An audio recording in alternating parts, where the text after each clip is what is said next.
बिस्मिल्लाहिर्रहमानिर्रहीम।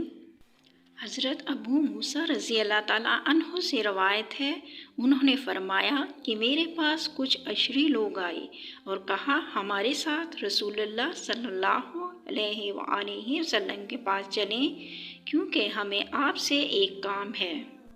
मैं इनके साथ चल पड़ा। वो आपसे कहने लगे, ए अल्लाह के रसूल, हमें किसी काम पर मुकर्रर फरमाइए।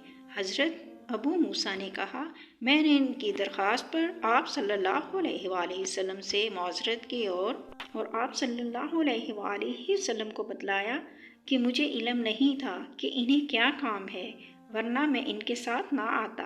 आप सल्लल्लाहु अलैहि वसल्लम ने मुझे सच्चा जानते हुए मेरी माज़रत को तस्लीम फरमाया और इरशाद फरमाया, हम किसी ऐसे शख्स को अपने किसी काम पर मुकर्रर नहीं करते जो खुद तलब करे।